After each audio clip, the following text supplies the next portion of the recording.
اب یہ محبوبیت صفاتی ابراہیم علیہ السلام کو حاصل تھی، جس کی وجہ سے اللہ نے ان کو مقام خلت عطا فرمایا تھا، اور قرآن پاک میں ان کی اتنی تعریفیں اللہ نے کی ہیں، اتنی تعریفیں کی ہیں کہ بندہ حیران ہو جاتا ہے۔ اذ جاء ربہ بقلب سلیم، جب وہ آیا اپنے رب کے پاس قلب سلیم لے کر، اللہ اکبر، کیا سونے کا دل ہوگا جو ابراہیم علیہ السلام نے بنایا کہ اللہ قرآن میں اس کی تعریفیں کر رہے ہیں۔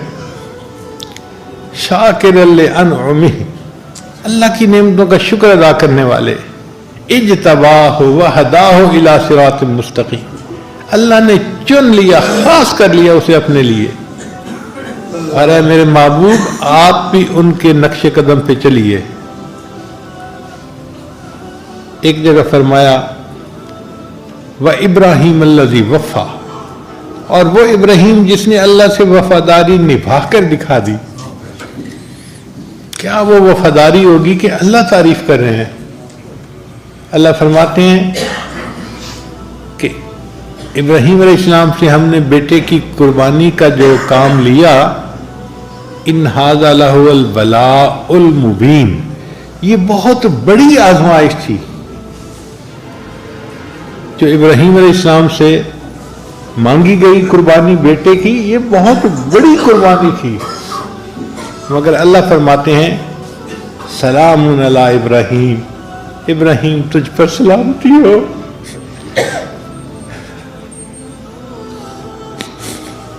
ابراہیم تو جیتا رہے، ہماری زبان میں اس کا ترجمہ یہ بنے گا، اب جیسے کسی بچے سے خوش ہوتے ہیں نا تو عورت دعا دیتی ہے، اے بیٹے تو جیتا رہے، سلام علی ابراہیم، بالکل یہی مانے، ابراہیم تو جیتا رہے، تو نے کتنی بڑی قربانی دی۔ اللہ فرماتے ہیں پھر ہم نے اس قربانی کو بعد میں آنے والوں کے لیے بھی جاری کر دیا، وَتَرَكْنَا عَلَيْهِ فِي الْآخِرِينَ سلام علی ابراہیم۔ تو ابراہیم علیہ السلام سے اللہ کو جو تعلق تھا، ابراہیم علیہ السلام کو محبوبیت صفاتی کا تعلق تھا، اللہ نے ان کو اپنا خلیل بنا لیا۔ تو نبی علیہ السلام کے دل کی تمنا تھی کہ یا اللہ، محبوبیت ذاتی تو آپ نے مجھے اپنی رحمت سے عطا فرما دی، اب میں دنیا میں ایسا بن کے رہنا چاہتا ہوں کہ مجھے محبوبیت صفاتی بھی نصیب ہو جائے، تاکہ چیز اپنے کمال کے درجے تک پہنچ جائے، اجماع ہو جائے محبوبیت صفاتی اور محبوبیت ذاتی کا۔ تو نبی علیہ السلام نے یہ درود شریف پڑھا، اللہم صلی علی محمد وعلی آل محمد کما صلیت علی ابراہیم وعلی آل ابراہیم انک حمید مجید۔ پھر پڑھا اللہم بارک علی محمد وعلی آل محمد کما بارکت علی ابراہیم وعلی آل ابراہیم انک حمید مجید۔ تو یہ اصل میں نبی علیہ السلام اس کمال کو پسند کرنا چاہتے تھے، یعنی نبی علیہ السلام چاہتے تھے کہ میری حقیقت محمدی جو ہے وہ حقیقت احمدی کے ساتھ متصل ہو جائے۔ آپ کا نام محمد اس دنیا میں تھا، آخرت میں آپ کا نام احمد ہوگا۔ تو نبی علیہ السلام کی حقیقت کے دو پہلو ہیں، ایک ہے حقیقت محمدی اور ایک ہے حقیقت، جو حقیقت محمدی تھی وہ تمنا کرتی تھی کیا میں اللہ کا شکر گزار بندہ کیوں نہ بنوں، اللہ نے تو گناہوں کے معاف ہونے کا وعدہ فرما دیا۔ تو نبی علیہ السلام فرماتے ہیں افلا اکون عبدا شکورا، کیا میں اللہ کا شکر گزار بندہ نہ بنوں۔ وہ جو حقیقت محمدی تھی وہ تڑپتی تھی کہ کاش میں عروج حاصل کروں حتیٰ کہ حقیقت احمدی کے ساتھ وصل ہو جاؤں۔ اس لیے نبی السلام مجاہدہ فرماتے تھے، مشقت اٹھاتے تھے، دین کی خاطر آپ نے بہت قربانیاں دی۔ اور امام ربانی مجدد ثانیہ نے اپنے مکتوبات میں لکھا ہے کہ نبی علیہ السلام نے جو امت کو دین سکھایا اور امت نے نیکیاں کی، اب اس کا ثواب نبی علیہ السلام کے اعمال نامے میں بھی گیا نا، الدال علی الخیر کفاعلہ، تو یہ ثواب نبی علیہ السلام کے بھی حصے میں گیا۔ اور یہ اتنا ثواب کہ مجدد صاحب فرماتے ہیں کہ نبی علیہ السلام کے پردہ فرمانے کے 1000 سال کے بعد حقیقت محمدی کو عروج حاصل ہوا اور وہ حقیقت احمدی کے ساتھ متصل ہو گئی۔ اب نبی علیہ السلام کی دونوں حقیقتیں ایک ہیں۔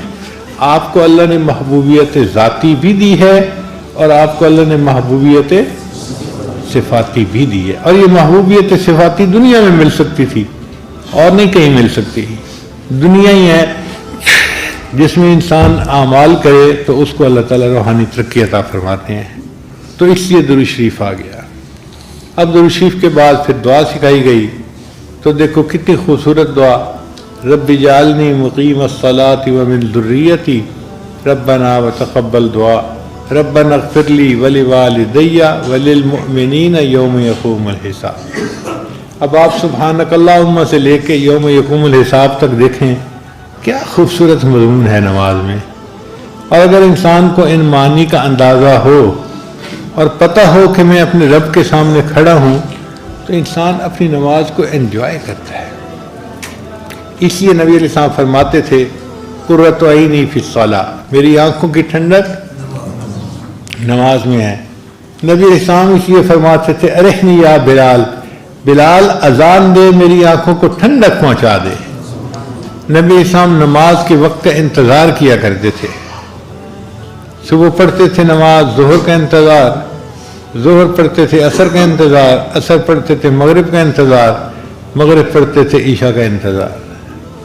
مومن یا تو نماز پڑھ رہا ہوتا ہے یا نماز کا انتظار کر رہا ہوتا ہے، اور واقعی یہ نماز اتنی اعلیٰ عبادت ہے کہ جو نماز سے ملتا ہے وہ کسی اور نماز سے نہیں مل سکتا، کسی اور عمل سے نہیں مل سکتا۔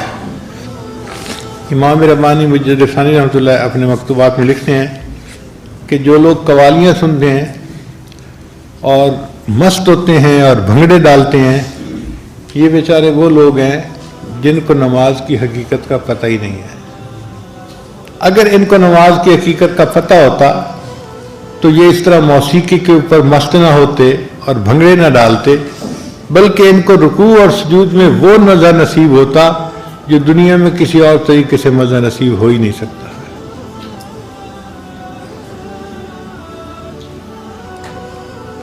اس لیے ہمارے مشائخ جو بیعت ہوتے تھے نا، تو ان کا مقصد یہی ہوتا تھا کہ اپنے شیخ سے نماز کے اسرار و رموز سیکھیں اور اپنے اکابر جیسی نماز پڑھنا ہمیں بھی حاصل ہو جائے۔ شاہ اسماعیل شہید رحمۃ اللہ علیہ سید احمد شہید رحمۃ اللہ کی خدمت میں حاضر ہوئے تو یہ کہا کہ حضرت مجھے بھی صحابہ جیسی نماز پڑھنا سکھا دیں، مجھے بھی صحابہ جیسی نماز پڑھنا سکھا دیں۔ تو شاہ اسماعیل شہید رحمۃ اللہ علیہ نے رات کو ان کی چارپائی اپنی چارپائی کے قریب لگوا دی، تہجد کے وقت پوچھا اسماعیل اٹھ گئے ہو؟ حضرت اٹھ گیا ہوں، جاؤ وضو کر کے آؤ۔ وہ کہتے ہیں کہ میں گیا اور وضو کر کے آیا۔ پوچھا وضو کر لیا؟ حضرت وضو کر لیا۔ تو فرمایا اچھا اللہ کے لیے 2 رکعت پڑھ لو۔ وہ فرماتے ہیں کہ شاہ سید احمد شہید رحمۃ اللہ نے یہ جو لفظ کہا نا کہ اللہ کے لیے 2 رکعت پڑھ دو، اس نے میرے دل کا تالا ہی کھول دیا۔ میں نماز میں کھڑا ہوا، میرے آنسو نہیں تھمتے تھے، وہ تالے کھل گئے تھے، اور اس دن میں نے پہلی مرتبہ ایسی نماز پڑھی کہ مجھے گمان ہوا کہ شاید صحابہ ایسی نماز پڑھتے تھے۔ اس نماز کو ہمیں سیکھنا چاہیے اور اس کو ایسے پڑھنا چاہیے کہ اللہ کو پسند آ جائے، ہماری نماز اللہ کو پسند آ جائے۔ اس لیے ساجد نے آپ حضرات کی خدمت میں آج نماز کے بارے میں چند باتیں عرض کر دی۔ علامہ اقبال نے بہت عجیب شعر کہا ہے، عشق اگر تیرا نہ ہو میری نماز کا امام، میرا قیام بھی حجاب میرا سجود بھی حجاب۔ اللہ کا عشق جو ہے وہ ہماری نماز کا امام ہو، پھر نماز نماز ہوگی۔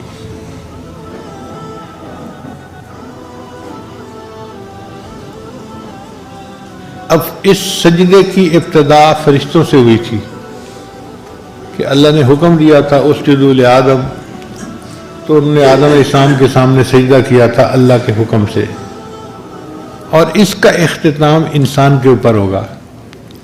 قیامت کا دن ہوگا، اللہ تعالیٰ اپنی ساتھ کی تجلی عطا فرمائیں گے، اور اس ساتھ کی تجلی کو دیکھ کر سارے مومنین سجدے میں جا فرمائیں گے، سوائے ان کے جو گنہگار ہوں گے یا غافل ہوں گے۔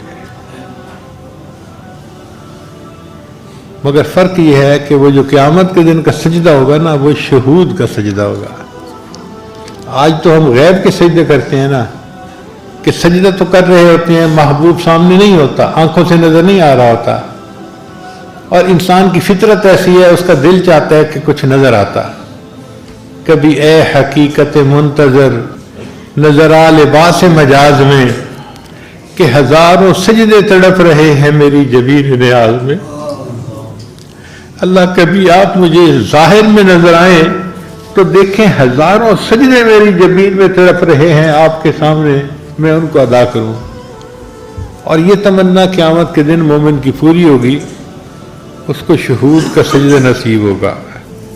کتنے خوش نصیب ہوں گے وہ لوگ جن کو اللہ تعالیٰ یہ نعمت قیامت کے دن عطا فرمائیں گے، اور وہ اللہ کے سامنے اس حال میں سجدہ کریں گے کہ ان کو اللہ کی تجلی نصیب ہو رہی ہوگی۔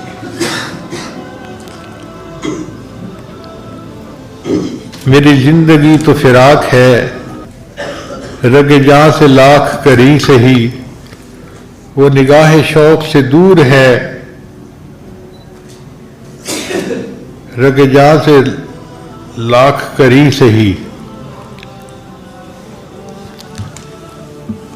شاعر کہتا ہے کہ اللہ تیرا بیت اللہ دیکھنے کا موقع تو ہمیں نہ مل سکا، کہ ہم جاتے تو بیت اللہ کے سامنے جا کے سجدے کرتے،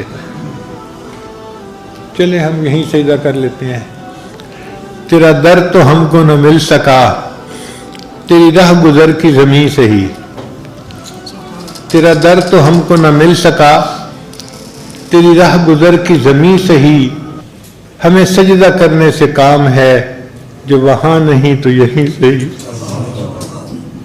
اللہ ہم نے تو سجدہ کرنا ہے نا، اگر نہیں زیارت نصیب ہوئی تو کوئی بات نہیں، ہم یہیں پہ سجدہ کرتے ہیں، مگر اس طرح کرتے ہیں جیسے آپ ہمارے سامنے ہیں۔ سر طور ہو سر حشر ہو، ہمیں انتظار قبول ہے۔ اے اللہ آپ اپنے دیدار کا وعدہ تو کرے نا، طور پہ کرواتے ہیں تو اس کا بھی انتظار کر لیں گے، اور حشر کے دن کا وعدہ کرتے ہیں تو ہم اس دن کا بھی انتظار کر لیں گے۔ سر طور ہو سر حشر ہو، ہمیں انتظار قبول ہے۔